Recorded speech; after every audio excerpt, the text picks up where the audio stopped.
রাজনৈতিক পালাবদলে বাংলাদেশ এবং ভারত কূটনৈতিক সম্পর্ক গত ৬ মাস ধরেই তলানিতে রয়েছে। ৫ আগস্টের পর থেকে কূটনৈতিক উত্তেজনা যেন বেড়েই চলেছে।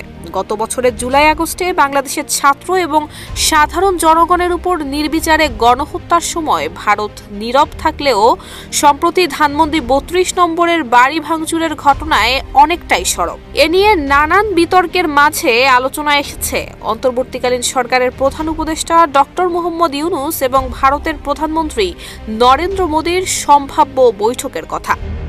তবে কি এবার বরফ গলতে শুরু করেছে দুই দেশের সম্পর্কের? এমন প্রশ্ন ঘুরছে নানান মহলে। কালার এক্সপার্ট, জর্জ স্যাপ এবং মাইল্ড অন হ্যান্ডস টেকনোলজি সমৃদ্ধ অরিক্স ক্রিস্টাল ওয়াশ আপনার লন্ড্রি এক্সপার্ট।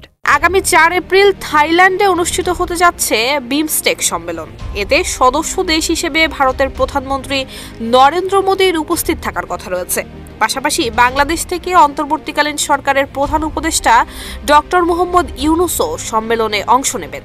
জানা গেছে, সম্মেলনের সাইডলাইনে ডক্টর ইউনূস এবং প্রধানমন্ত্রী নরেন্দ্র মোদীর সঙ্গে একটি বৈঠকের সম্ভাবনা রয়েছে। সংবাদ সংস্থা ইউএনবি এক প্রতিবেদনে উল্লেখ করেছে, এই বৈঠকে দুই দেশের সম্পর্কে নতুন মোড় আসতে পারে। এদিকে বিমস্টেকের সভাপতি হিসেবে দায়িত্ব নিতে যাচ্ছেন ডক্টর মোহাম্মদ ইউনূস। তিনি নিজেই জানিয়েছেন, আমি বিমস্টেকের দায়িত্ব গ্রহণের জন্য অধীর আগ্রহে অপেক্ষা করছি। গত বছর থাইল্যান্ডের অভ্যন্তরীণ রাজনৈতিক অস্থিরতার কারণে বিমস্টেক সম্মেলন স্থগিত হয়েছিল। তখন অন্তর্বর্তী সরকারের প্রধান উপদেষ্টা হিসেবে ডক্টর মোহাম্মদ ইউনূসের প্রথম বিদেশ সফরের জন্য প্রস্তুতি নেওয়া হয়েছিল। সে সময় পররাষ্ট্র উপদেষ্টা তৌহিদ হোসেন বলেছিলেন, বিমস্টেক সম্মেলনের ফাঁকে প্রধান উপদেষ্টা ডক্টর ইউনূস এবং ভারতের প্রধানমন্ত্রী নরেন্দ্র মোদীর মধ্যে বৈঠকের সম্ভাবনা রয়েছে। বাংলাদেশের সাম্প্রতিক রাজনৈতিক প্রেক্ষাপটে ভারত সরকারের অবস্থান নিয়ে উঠছে নানান প্রশ্ন।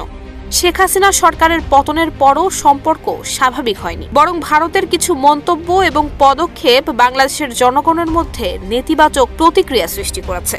বিশ্লেষকরা মনে করছেন, বিমস্টেক সম্মেলনের ফাঁকে ইউনূস মোদী বৈঠক হলে দুই দেশের কূটনৈতিক টানাপোড়েনে কিছুটা স্বস্তি আনবে। তবে শেখ হাসিনাকে পাশে রেখে ভারত কেমন কূটনৈতিক পদক্ষেপ নেবে সেটাই এখন দেখার বিষয়। বর্তমানে বাংলাদেশ ভারত সম্পর্ক এক ধরনের অচল অবস্থায় থাকলেও এই বৈঠক দুই দেশের সম্পর্ক উন্নয়নে নতুন সুযোগ তৈরি করতে পারে। রাজনৈতিক বিশ্লেষকরা মনে করছেন, এই বৈঠক পারস্পরিক স্বার্থের প্রশ্নে কতটা কার্যকর হবে তা নির্ভর করবে উভয় দেশের কূটনৈতিক অবস্থানের উপর।